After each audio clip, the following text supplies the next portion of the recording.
Queridas hermanas y hermanos de la comunidad del Santo Nombre, amigos y lectores del blog El Santo Nombre. Estamos juntos nuevamente para hablar un poco de la Cuaresma y de la continuidad de algún ejercicio o práctica sugerida.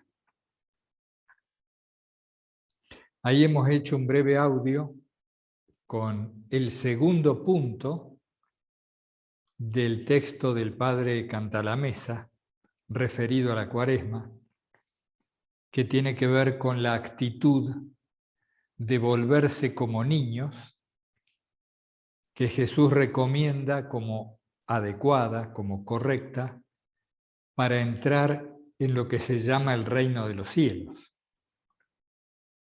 Ese ámbito de la gracia, del Espíritu Santo, de la presencia divina en nosotros.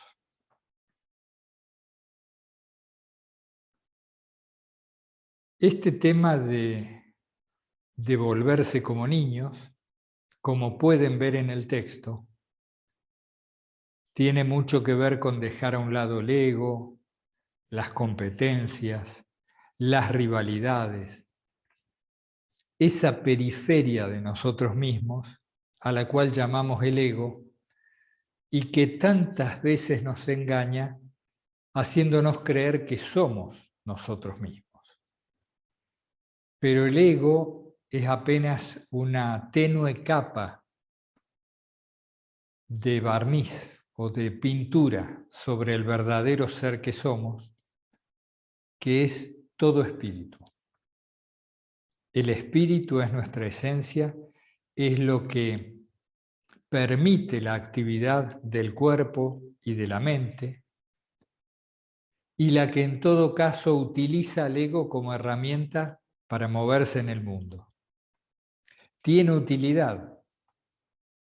El ego está ahí por algo. El único problema es el engreimiento, la soberbia, la vanagloria.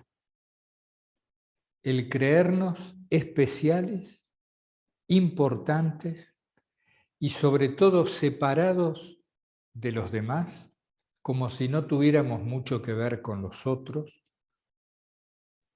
e incluso separados de Dios. El ego es lo que nos aparta de la enseñanza de Jesús, sed como niños.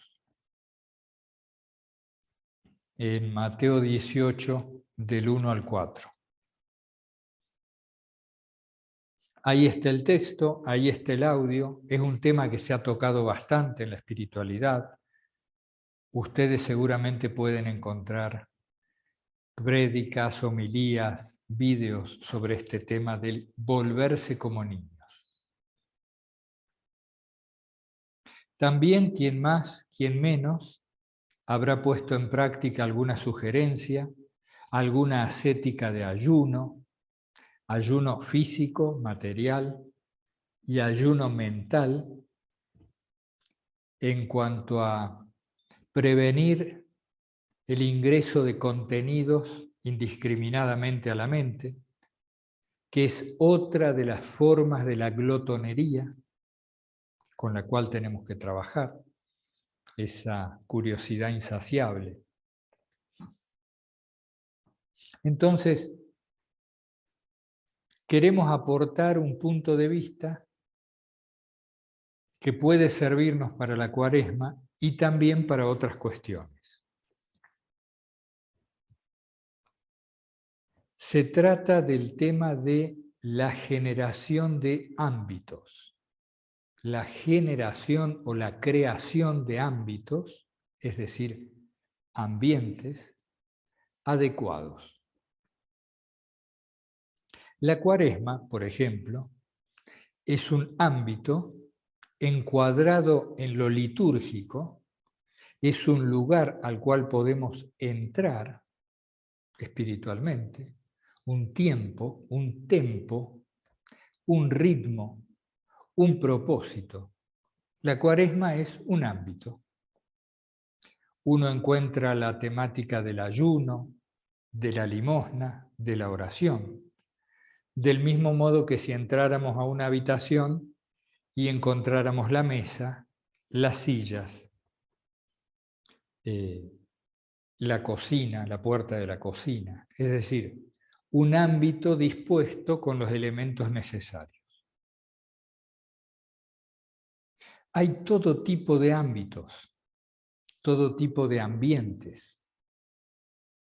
Hay ambientes exteriores, por así decir, y ambientes interiores. Esto es importante porque el ámbito condiciona los contenidos que en él se incluyen.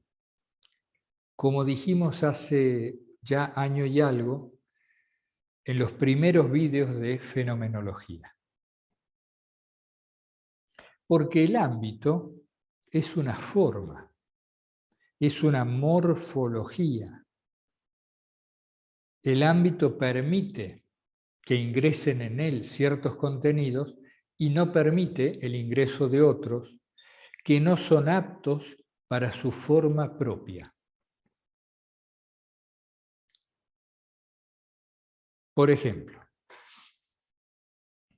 la atmósfera del planeta es un ámbito, qué duda cabe. En ella, considerada como forma, se encuentra la humedad, se encuentran las corrientes de aire que distribuyen los elementos de esta atmósfera, el oxígeno, el hidrógeno, el carbono, etc. Vaya uno a saber qué gases se encuentran en ella. Hay allí ciertas condiciones para que la luz del sol no solo penetre, sino que se distribuya adecuadamente. Ustedes saben, porque lo hemos leído, nos han enseñado, que en planetas sin atmósfera, por ejemplo, la luz del sol no se vería, no se ve como aquí la vivenciamos. Se vería el sol como una estrella distante y no con esa luminosidad tan particular que encontramos en todas partes en un día soleado. Ese día soleado, precisamente, lo genera la atmósfera, por particulares cualidades de reflexión que utilizan la luz del sol para distribuir esa energía en todas partes. Esta atmósfera, este ámbito, permite el crecimiento de las plantas, los seres vegetales, los animales, los humanos, en definitiva, que la vida se desarrolle, crezca y se expanda. Es decir, un ambiente determinado cuenta en sí mismo con las cualidades necesarias para el desarrollo en él de las formas que le son propias. Otro ámbito, la tierra, con sus minerales, con todos los elementos de porosidad, densidad, humedad, alcalinidad, etc. Todos los elementos que permiten, por ejemplo, que las plantas arraiguen, que nuestros cultivos prosperen, que nosotros mismos podamos construir casas, establecer modificaciones en ese material terroso. Ahí tenemos otro ámbito. Y qué importantes son los ámbitos de las relaciones personales, las relaciones entre las personas. Y los ámbitos intrafamiliares, y los ámbitos que constituyen las habitaciones de la casa, de nuestra casa. Y por supuesto los ambientes concéntricos, unos sobre otros, que constituyen nuestro psiquismo, nuestra mente, desde lo más periférico a lo más interior, hasta llegar a ese ámbito del cual tanto hablamos o mencionamos, el cual hemos llamado la ermita del corazón o el reservorio de la gracia. Eso también es un ámbito. Avancemos un poco. Habría mucho para hablar sobre este tema de la morfología espiritual. La Cuaresma, sin duda, es un ámbito que requiere orden. Nosotros debiéramos terminar la Cuaresma y disponernos a la continuidad del tiempo litúrgico, a la Pascua de Resurrección, mucho más ordenados que como empezamos este tiempo. Y ese orden podría ser una excelente práctica a aplicar, además de la que cada uno va llevando adelante.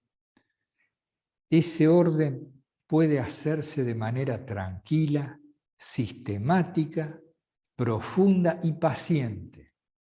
Establecer un orden en todas las áreas de mi vida, es decir, en todos los ámbitos en los cuales me desarrollo y me muevo. ¿Cuándo un ámbito está ordenado? Cuando cuenta con los elementos necesarios para los contenidos propios de su ámbito y no tiene nada extraño, nada que sobre, nada que moleste. Entonces,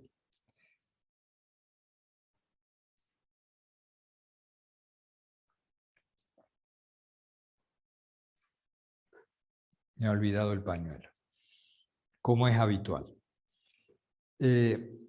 Tenemos el ámbito del comedor, el comedor de la casa. Es un ámbito ordenado cuando cuenta con mesa, sillas, los elementos para que se lleve a cabo allí la comida familiar, lo que la familia disponga. En todo caso, una cocina-comedor cuenta con la mesada, los estantes, la vajilla guardada, la cocina a un costado, la heladera, etc. Ahí está. Si a esto le vamos agregando cosas en exceso, empieza a perder la cualidad de ser un comedor familiar y se empieza a transformar, por ejemplo, en una habitación de trastos, en donde se come, y se come incómodamente, por cierto. Y así con cualquier otro ámbito. Por ejemplo, en las relaciones interpersonales, poner muebles de más en ese ámbito alegórico o simbólico implica hablar de temas en exceso fuera de aquellos que han generado el ámbito. Es decir, si yo me reúno por determinado fin y me pongo a hablar de muchos temas en exceso, estoy llenando de muebles ese ámbito que debe ser destinado a tal fin. Esto nos pasa mucho con los amigos y terminan siendo ámbitos poco propicios para el desarrollo personal y de todos.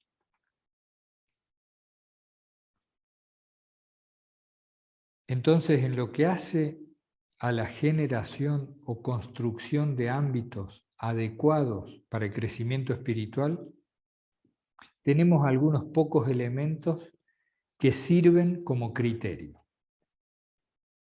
Nuestro mundo interno tiene que ir tornándose cada vez más simple, es decir, con pocos elementos, sin demasiados pliegues. Tiene que tornarse austero, limpio, solo con lo necesario.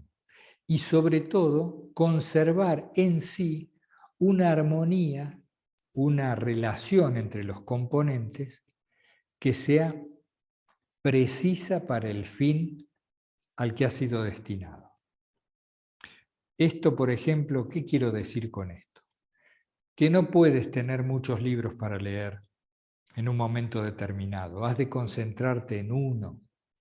A lo sumo puedes tener uno de complemento si fuera el caso de que necesitas una variación. Nuestra regla de vida tiene que ser muy simple. oración a tal hora, 1 o 2 preceptos que seguimos especialmente con la atención. Claro, esto va a ir cambiando a medida que pasa el tiempo, pero la forma podría conservarse. ¿Cuáles son, por ejemplo, mis actividades diarias importantes? Vamos a suponer 4 o 5. Y establezco allí mi sistema de prioridades. Eso es la forma. La forma después tú la llenas con contenidos particulares que pueden ir cambiando. Pero el ambiente que permite el desarrollo de esas formas tiene que ser una especie de ermita o templo de mucha simpleza, muy despojado, tenuemente iluminado, por ejemplo, querría decir, en un sentido simbólico, que no hubiera nada que destelle en exceso, que encandile, que abrume. Ustedes pueden ir utilizando esta breve introducción apenas al tema para desarrollar luego la problemática en ustedes mismos.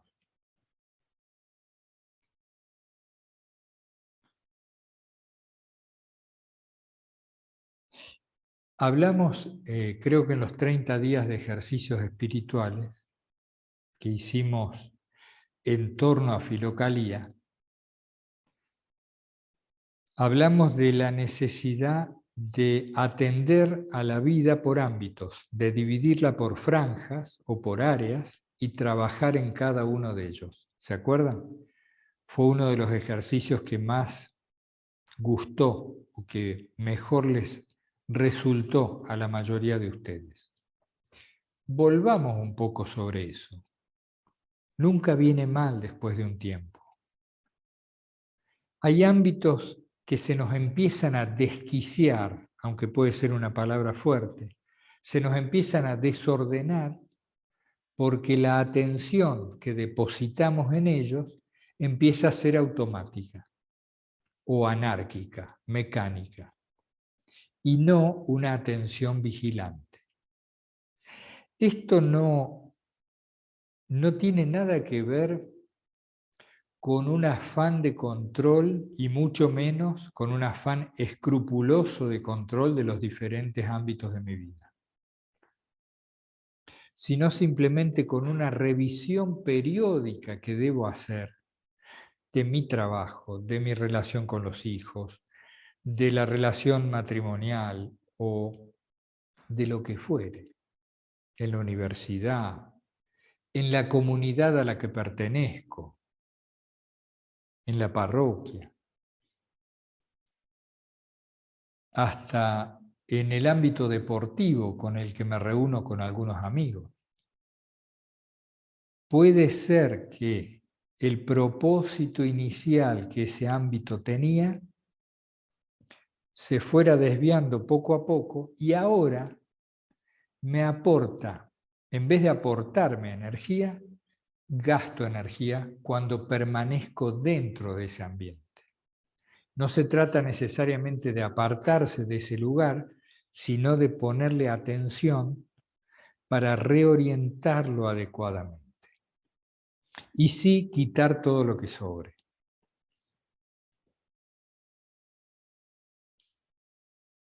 Una de las formas del ayuno que podemos implementar en la Cuaresma es el ordenamiento de nuestra vida por ámbitos de acción y a estos adecuarlos al fin específico para el cual fueron creados o por el cual me involucré en ese ámbito.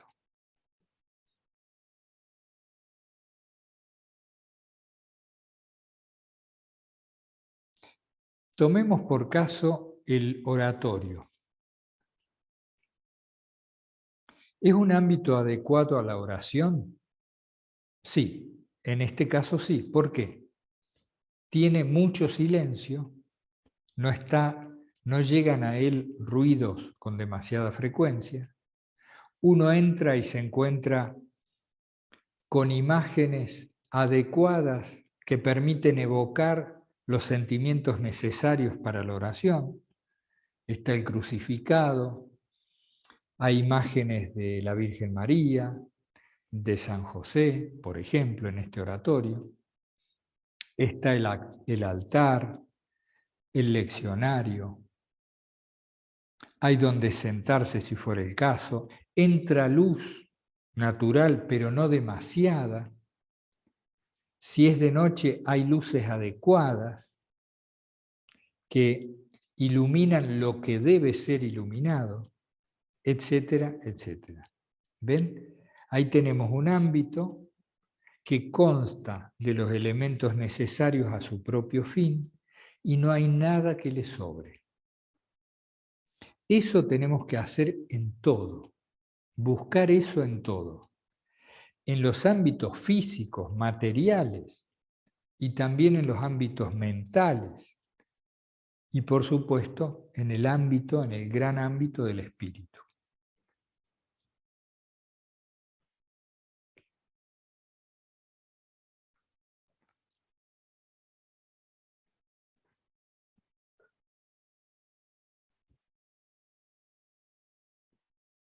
El ámbito del espíritu necesita, además de lo que cada uno quiera poner, necesariamente necesita un punto central. Si uno entra al oratorio, se encuentra con la imagen del crucificado en el centro y bien arriba. Eso está marcando la impronta de ese oratorio. Ustedes van a otra capilla y se encuentran con un altar que está dedicado a cierta advocación o un ícono. Es decir, muestra el fin de ese ámbito. Entonces, en cada área de nuestra vida y también en cada ámbito interior, necesitamos saber cuál es la imagen central, porque ésta configura el propósito de ese ambiente. Entonces, nos resulta mucho más fácil cotejar, estudiar, atender, a ver si el ámbito es adecuado o no al propósito del mismo. ¿Y cuáles son los elementos mínimos, muy despojados, que necesito tener en dicho ambiente para acercarme al fin propuesto? Se entiende, ¿verdad? El simbolismo y la alegoría. Cualquier cosa lo podemos conversar, hagan llegar algún comentario o pregunta.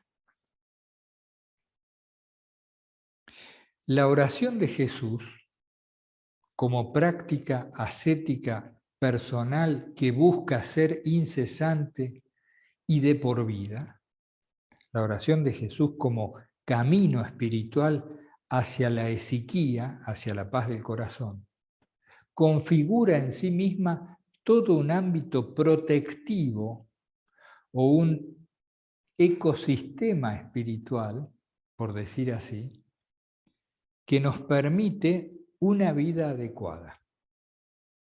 Por eso, hacernos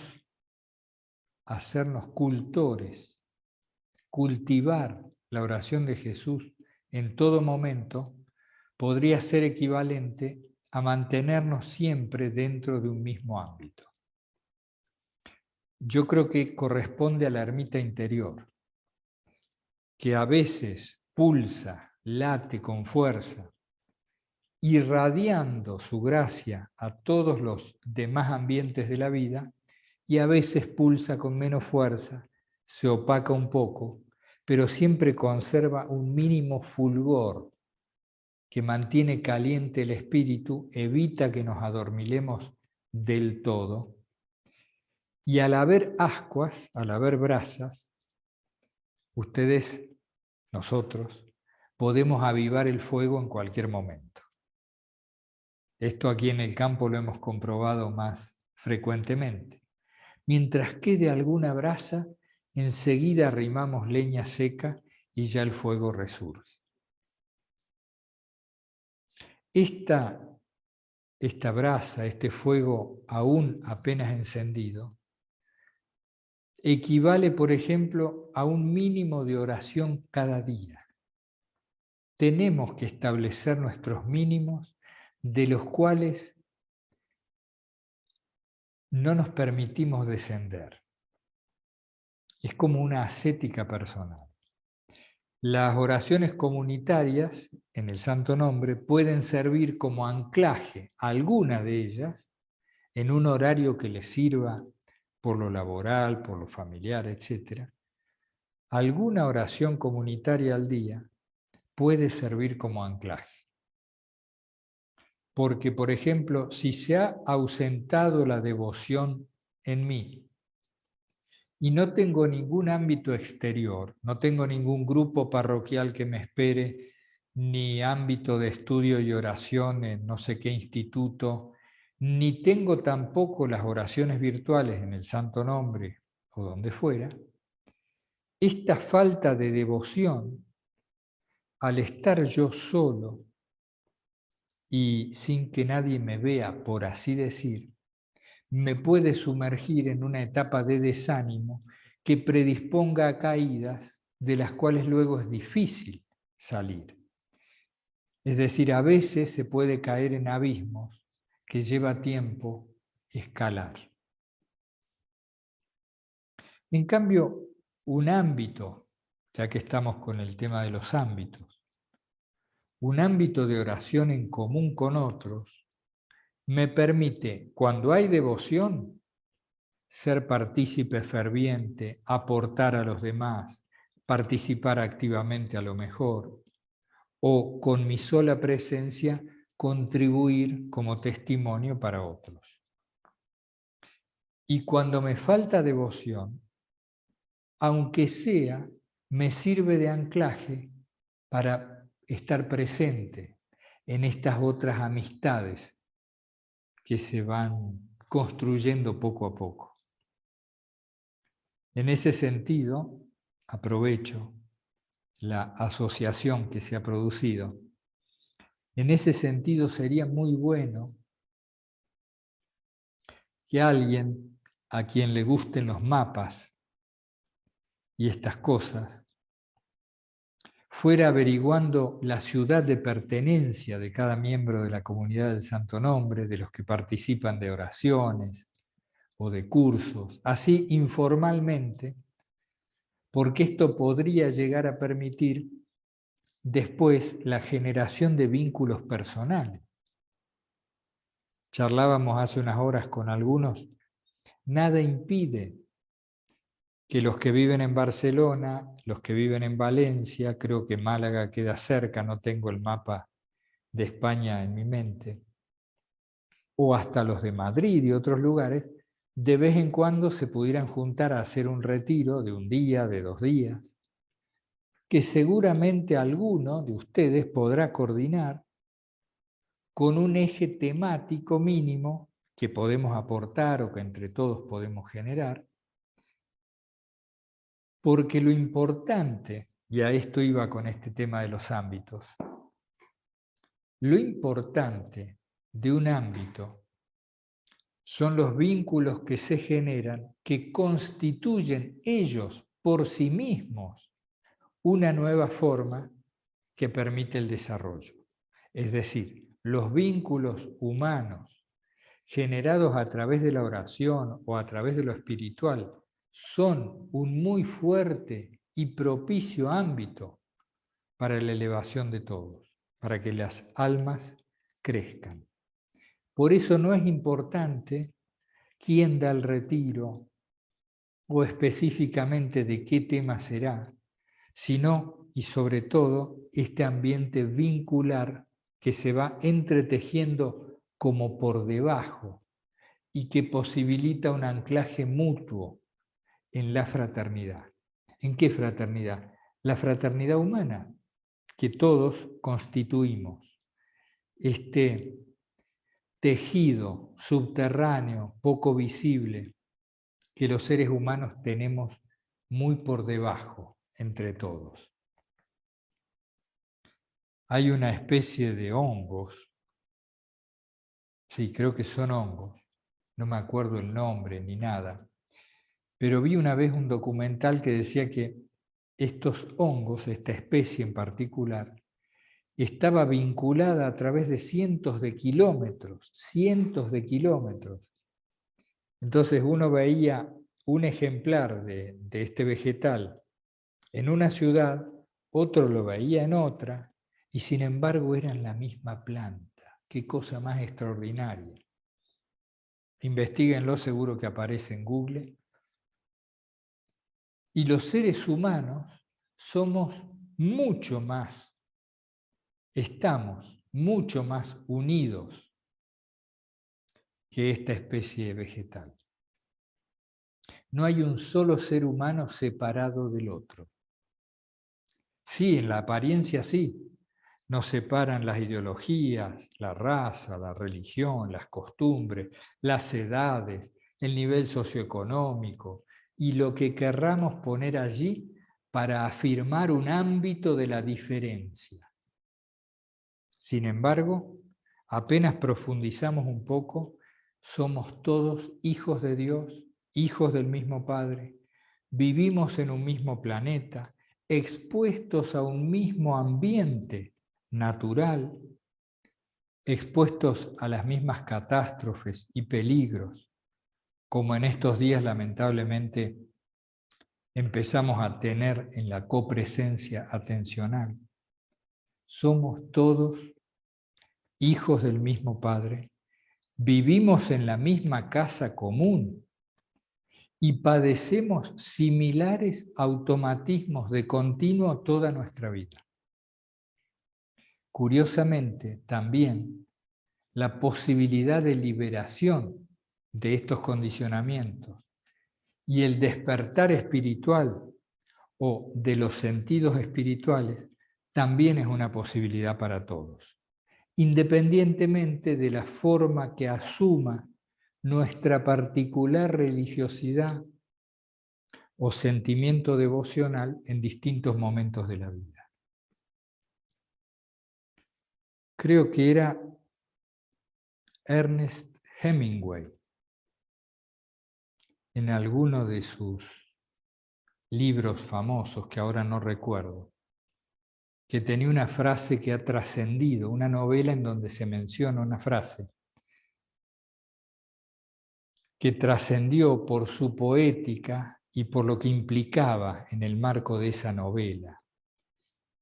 Pero el punto es que doblan las campanas, están sonando las campanas, siempre están sonando por ti. Siempre están sonando por ti. Se aludía allí, en un contexto determinado, a que estamos totalmente unidos y que el dolor de unos es el dolor de otros.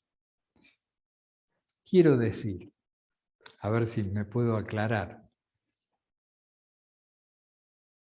el dolor del desamparo, el dolor de la muerte de un ser querido, el temor que a lo mejor aparece en nosotros si vemos en peligro nuestra vida, el estremecimiento del amor cuando aparece, surge, se nos ilumina la mirada, el nacimiento de un hijo, cualquier logro en la vida que nos llena de alegría, es decir, el sentimiento de alegría, el registro del descanso, de distenderse, el ir a dormir, el abrazar, el comer, el rezar, el alejarse, el acercarse. Es decir, cuántas cosas nos unen y tenemos en común con todos los demás. Innumerables. Somos lo mismo. Por eso, los ámbitos de oración en común predisponen, nos ayudan a generar en nosotros lo mismo. Es decir, un ambiente interno donde prime la fraternidad, la hermandad, la no diferenciación, el no juicio, y donde lo importante sea ir hacia Dios, buscar a Dios. Trabajemos con nuestras mejores fuerzas para construir dentro y fuera ámbitos de oración, ámbitos de recogimiento, de silencio. Son el mejor modo o la mejor contramedida contra cualquier guerra, contra cualquier hecatombe. Ámbitos de oración profunda, de recogimiento, de silencio, donde habite el nombre de Jesús. La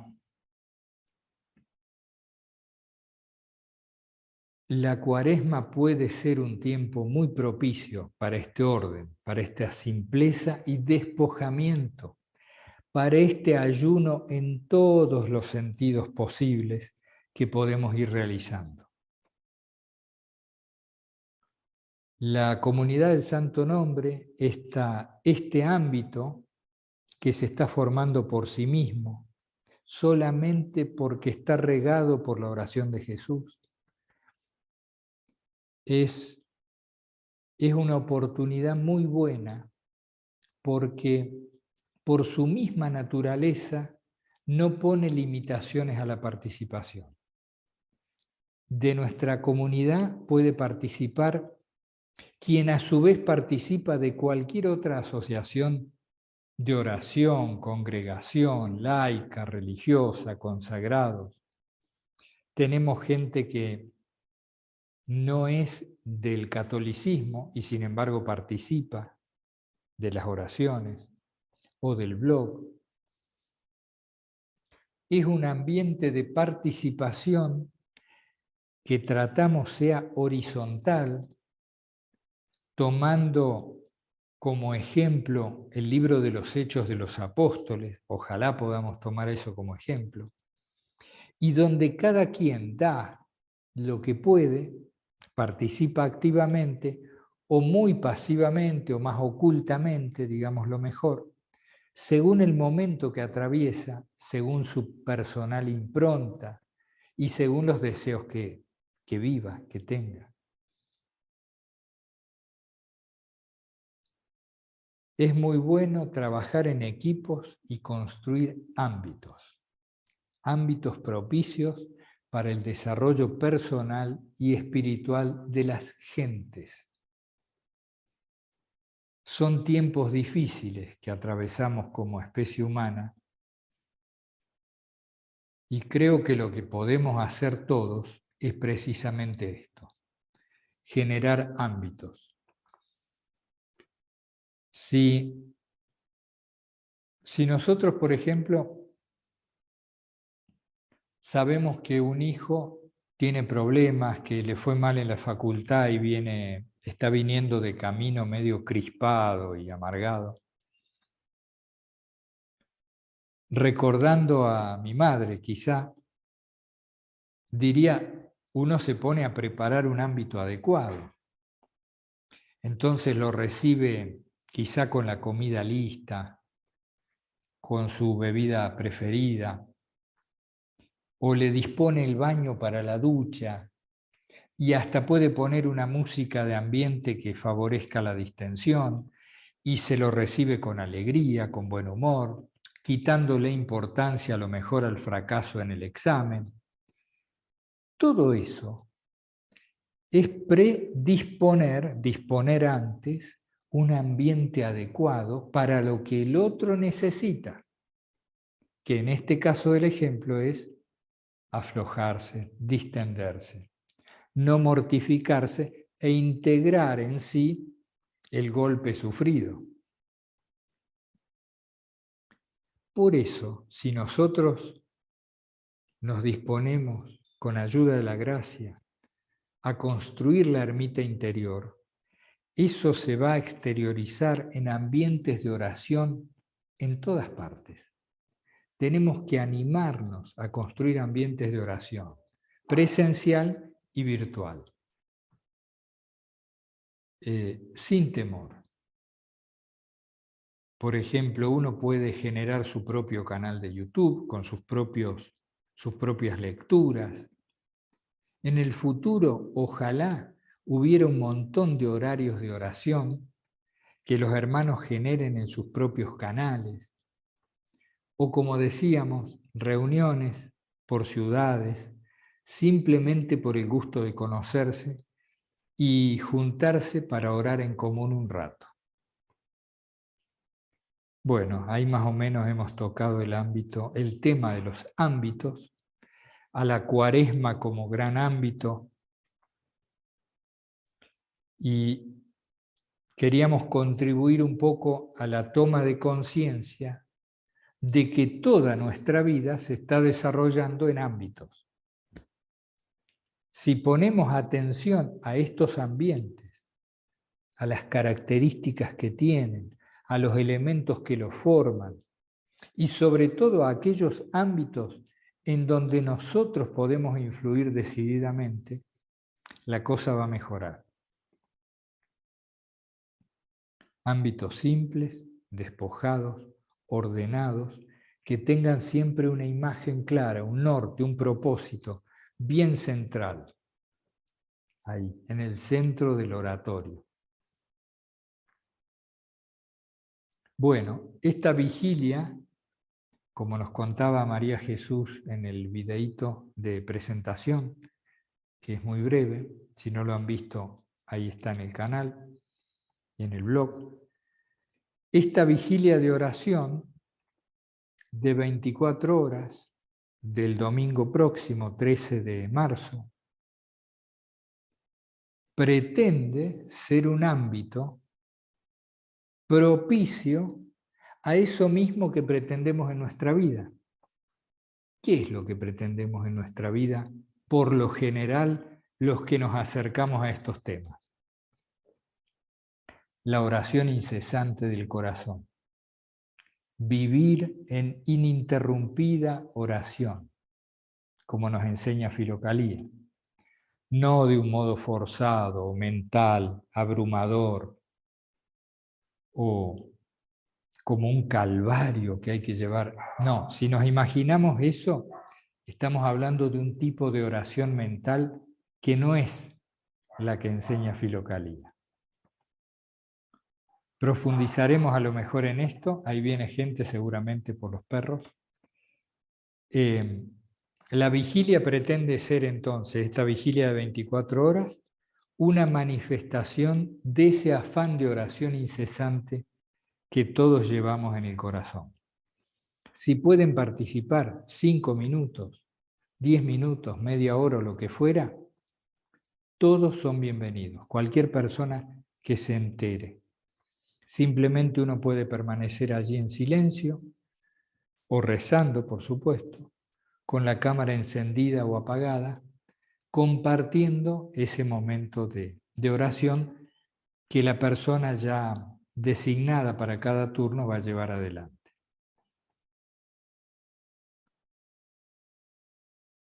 Veremos cómo resulta, todo será según la voluntad de Dios y lo que cada uno de nosotros pongamos. La humanidad necesita hoy muchos ámbitos de oración. Ojalá crezcan, ¿no? Generar un gran crecimiento de pequeños ámbitos de oración en todas partes. Qué buen objetivo, ¿no? Hermanas y hermanos, esta es la práctica sugerida para esta semana, esta segunda semana de Cuaresma. Revisar las áreas de nuestra vida, considerar los ambientes propicios o desajustados para el cultivo espiritual y establecer allí las modificaciones que podamos a la luz de la gracia y de la enseñanza evangélica. Les mando un abrazo fraterno a todos, invocando sin cesar el santo nombre de Jesús. Hasta pronto.